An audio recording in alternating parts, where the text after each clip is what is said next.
Greetings. இன்றைக்கி நம்ம டிவோஷனில் எதை பார்க்க போகிறோம்னா, நம்மளுடைய மதிப்பை எதன் மேல் நம்ம வைக்கிறோம். ஒரு விசுவாசியாக என்னுடைய மதிப்பு என்னுடைய பொருளின் நிமித்தமாகவா, இல்லை நான் என்னுடைய சொத்துக்களின் நிமித்தமாகவா, நான் எனக்கு கிடைக்கக்கூடிய பொருட்களின் நிமித்தமாகவா, இல்லை என்னுடைய அழகின் நிமித்தமாகவா, இல்லை என்னுடைய மதிப்பு கடவுள் எப்படி எதை குறித்து வைக்க சொல்கிறாருங்கிறத நம்ம பார்க்கலாம். அதுக்கு நம்ம முதல்ல லூக்கா 10வது அதிகாரத்தை நம்ம பார்க்க போகிறோம்.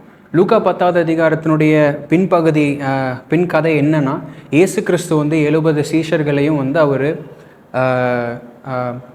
வெளியே அனுப்புகிறாரு. நீங்கள் 2 பேராக போய் இந்த சுவிசேஷத்தை அறிவிங்க அப்படின்னு சொல்லி அவர் அனுப்புகிறாரு. அனுப்புறதுக்கு முன்னாடி அவர் நிறைய விஷயங்கள் சொல்லி அவங்களை அனுப்புகிறாரு. அவங்க போனதுக்கப்புறம் போயிட்டு திரும்ப அவங்க ஒரு விஷயத்தை இயேசு கிறிஸ்து கிட்ட சொல்கிறாங்க. அதை நம்ம எங்கேன்னு பார்க்கலாம். லூக்கா 10:17வது வசனம் நான் படிக்கிறேன். பின்பு அந்த 70 பேரும் சந்தோஷத்தோடே திரும்ப ஆண்டவரே, உம்முடைய நாமத்திலே பிசாசுகளும் எங்களுக்கு கீழ்ப்படுகிறது என்றார்கள். ஸோ இவங்க சந்தோஷப்படுறாங்க. இவங்க போய் அந்த இடத்துல சுவிசேஷம் சொல்லும்போது அந்த பிசாசுக்கள் அந்த இடத்துலேருந்து ஓடுது. அவங்க இயேசுவின் நாமத்தினால அவங்க சொல்லும்போது அந்த பிசாசுகள் ஓடுவதை குறித்து அவங்க ரொம்ப சந்தோஷப்பட்டு இயேசு கிறிஸ்து கிட்ட சொல்கிறாங்க. அதற்கு இயேசு கிறிஸ்து அவங்கள ஒரு சின்னதாக ஒரு கரெக்ஷன் கொடுக்குறாரு.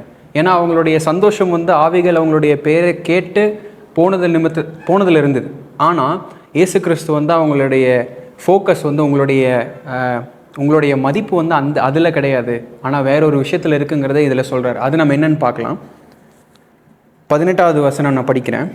அவர்களை அவர் நோக்கி, சாத்தான் மின்னல் போல வானத்திலிருந்து விழுகிறதை கண்டேன். 19, இதோ சர்ப்பங்களையும் தேள்களையும் மிதிக்கவும் சத்துருவனுடைய சகல வல்லமையையும் மேற்கொள்ளவும் உங்களுக்கு அதிகாரம் கொடுத்திருக்கிறேன், ஒன்றும் உங்களை சேதப்படுத்தாது. இதெல்லாம் அவர் சொல்லிட்டு அவர் முக்கியமான ஒரு விஷயத்தை சொல்கிறார். ஆகிலும் ஆவிகள் உங்களுக்கு கீழ்ப்படுகிறதற்காக நீங்கள் சந்தோஷப்படாமல் உங்கள் நாமங்கள் பரலோகத்திலே எழுதியிருக்கிறதற்காக சந்தோஷப்படுங்கள். இது எவ்வளோ பெரிய விஷயம்.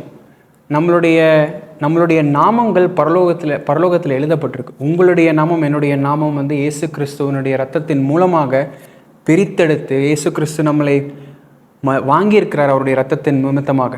அது நிமித்தமாக நம்மளுடைய நாமங்கள் பரலோகத்தில் எழுதப்பட்டிருக்கு. ஸோ இது சங்கீதம் 49 சங்கீதக்காரர்கள் எழுதும் போது சொல்கிறாங்க, எவ்வளோ பணம் கொடுத்தாலும் வாங்க முடியாத ஒரு விஷயம், எவ்வளோ இருந்தாலும் அதை வாங்க முடியாத விஷயம், அதுதான் நம்மளுடைய ரட்சிப்பு. ரொம்ப ரொம்ப ரொம்ப ரொம்ப மதிப்புடையது. அதுக்கு மதிப்பு ஈடே இல்லை. ஏன்னா இயேசு கிறிஸ்து மார்க்கு 8வது அதிகாரத்தில் இயேசு கிறிஸ்து சொல்கிறார், இந்த உலகத்தையே வென்றெடுத்தாலும் உன்னுடைய ஆத்மாவை இழந்துட்டா என்ன பயன்கிறார். ஏன்னா அந்த ஆத்மாவை அந்த உலகத்திற்கு கூட அவர் கம்பேர் பண்ணுறார். அந்த ஒரு ஆத்மா இந்த உலகத்தை காட்டிலும் மிக மிக மதிப்புடையது.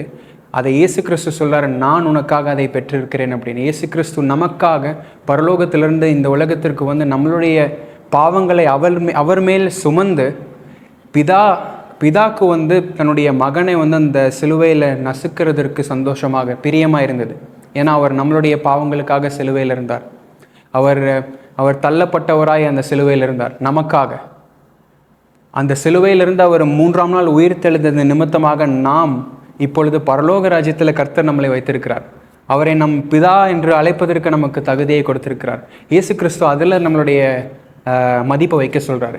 இந்த விஷயம் பண்ணியிருக்கேன், அந்த விஷயம் பண்ணியிருக்கேன், கர்த்தருக்காக நான் இதை செய்தேன், அதை செய்தேன், இதை பண்ணியிருக்கேன், அதை பண்ணியிருக்கேன், அதில் இல்லை நம்மளுடைய மதிப்பு. அதன் நிமித்தமாக கர்த்தர் உங்களை தன்னுடைய மகனோ இல்லை மகளோன்னு அழைக்கல.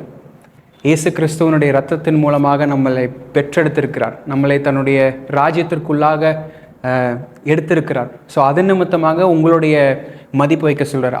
நம்மளுடைய மதிப்பு இயேசு கிறிஸ்துவனுடைய சிலுவை. அதுதான் உங்களுடைய மதிப்பு, என்னுடைய மதிப்பு. ஸோ நம்ம கிறிஸ்துவ வாழ்க்கையில் நான் இதை உங்களை என்கரேஜ்மெண்ட்டாக சொல்கிறேன். நீங்கள் இப்படி தான் நீங்கள் யோசிக்கணும். கர்த்தர் எனக்காய் யாவையும் செய்து முடித்திருக்கிறார், என்னை தன் மகன் என்று அழைக்கிறார், அவனுடைய பிதா. அதன் மேலே தான் நம்மளுடைய மதிப்பு இருக்கிறது. ஏன்னா நம்மளுடைய நாமம் பரலோகத்தில் எழுதப்பட்டிருக்கிறது. நம்ம ஒரு நாள் பரலோகத்துக்கு போக போகிறோம். ஆமென்.